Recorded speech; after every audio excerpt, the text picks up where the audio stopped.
A narrativa fala dessa questão toda, dessas minorias e excluídos de alguma forma, e a estrutura, ela fala da democracia, né?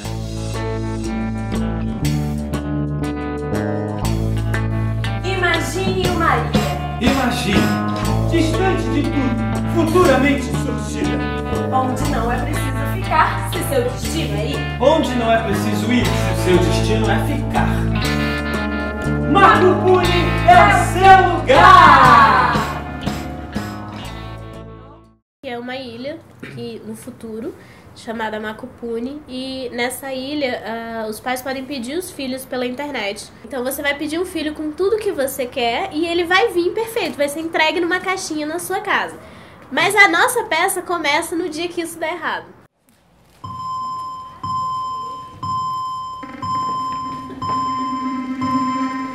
E aí o público, a primeira escolha é: que criança você quer levar nessa jornada para tentar ajudar a devolver para os pais?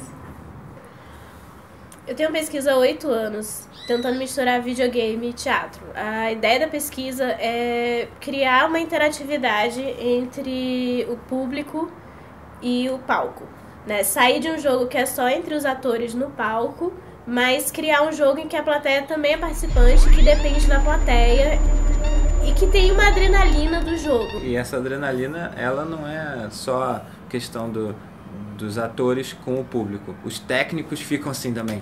E agora? O que vai acontecer? E aí? Sim, tipo... demora pra entender, porque como é que você não consegue fazer uma lista de músicas? Então, na parte de operação de áudio, estou com eles desde o início. Junto com a Vida e com o Rico Viana, que criou a trilha sonora. Em conjunto, a gente conseguiu montar direitinho como é que seria essa operação, já que é uma operação um pouco complexa, pela possibilidade de várias vias, né, que o público escolhe. E é entrar em cena técnicos, atores, público. Assim, claro, os atores têm o ensaio, os técnicos também, mas assim, naquele momento que o jogo começa, cada um tem seu treino, sua história, mas o jogo só acontece ali, na hora. Não é uma peça fácil, assim, nem pros técnicos, nem pros atores. Você tem que fazer projeção para 12 espetáculos. A maior dificuldade do mapping desse espetáculo é exatamente a quantidade de opções que ele pode gerar. Então, a grande dificuldade mesmo é você estar atento ao sentido que a peça está tomando e não se perder aqui na operação durante, né? É meio frito peixe e olha pro gato ao mesmo tempo. A narrativa, ela se interrompe para que a gente abra para o público dizer o que ele quer. Sim. E a gente vai obedecer essa vontade do público. O ator gamer, ele tem que colocar as opções em pé de igualdade. Ele não pode tender para uma opção Sim. ou outra opção. A gente não vira torcedor, entendeu? Quem torce é o público, para qual vai ser o resultado. A gente está disposto para qualquer possibilidade. É muito comum você assistir um teatro infantil e que as crianças estão dormindo, subindo no palco, chorando, querendo ir embora. E a gente consegue ver, e esse era o nosso principal objetivo, assim, é a história, mas é que a criança se sentisse participante o suficiente para estar ali na peça, para nada ser mais interessante, nem subir no palco, nem correr e tal. É óbvio que nessa interatividade, talvez você perca um tamanho de dramaturgia ou coisas do tipo, porque você cria esses momentos de interrupção, mas ao mesmo tempo a gente vê nos vídeos e quando a gente olha a plateia, elas estão tão presentes na hora de torcer pelo que elas querem, que isso compensa pra gente, assim, a gente quer fazer mais e mais. E tem uma outra coisa que só nos ocorreu ao fazer Macupuni, que é o quanto pedir para elas votarem no que elas querem e respeitarem a escolha da maioria é um exercício de democracia, né? E isso se tornou muito importante, assim. Que bom que através do teatro, acima de tudo, a gente tem uma chance de fazer um exercício democrático na plateia. Verdadeiro, né? Verdadeiro, sim, porque não é subir no palco para falar de democracia, é fazer um mínimo, um pequeno exercício de democracia com todos que estão envolvidos, assim. Eles é que vão escolher. Se vocês quiserem que a gente ajude o Otávio, o menino Polvo, levantem a plaquinha azul. E acho que a criança, quando ela tem essa oportunidade de brincar, ela compreende melhor o que a gente está falando do que se ela apenas ouve alguém falando sobre isso.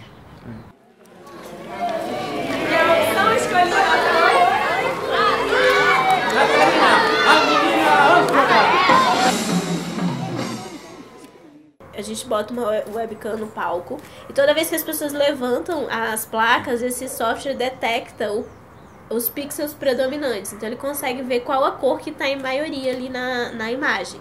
Então é muito rápido, leva 3 segundos, você fala, levanta, 1, 2, 3 e já! Ela tira uma foto, dessa foto conta os pixels predominantes e a gente tem o resultado, assim.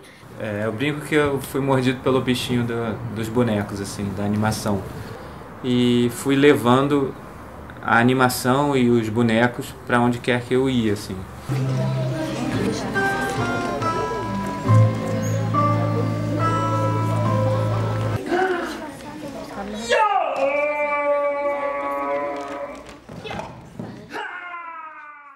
A partir do trabalho com animação, aí coloco animação em geral, seja boneco ou as projeções mapeadas, você pode construir um universo, que é o universo de Makupuni.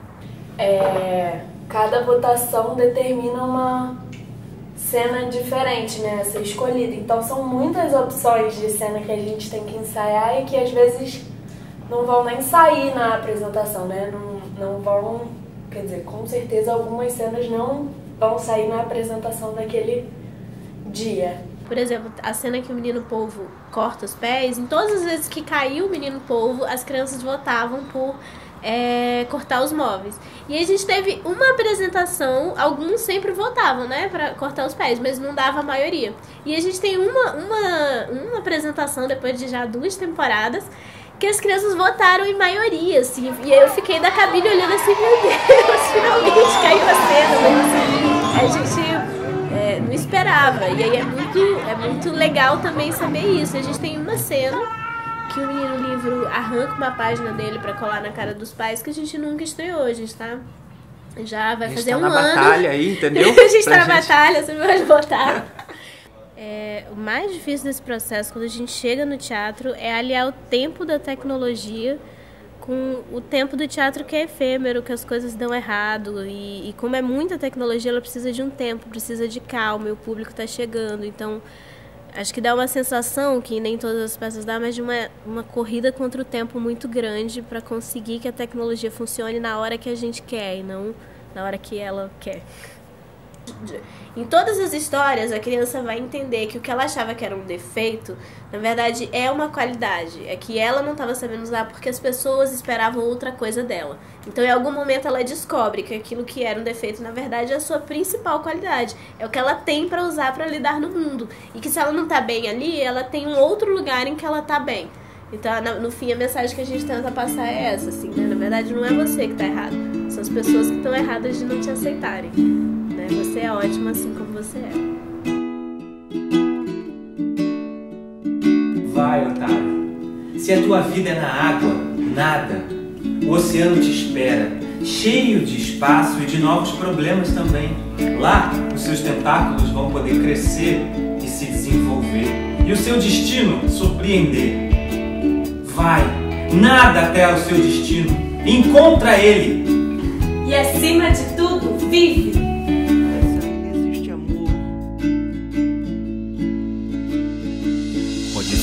Estranho ou bastante diferente, mas é fácil de aceitar, porque qualquer criança tem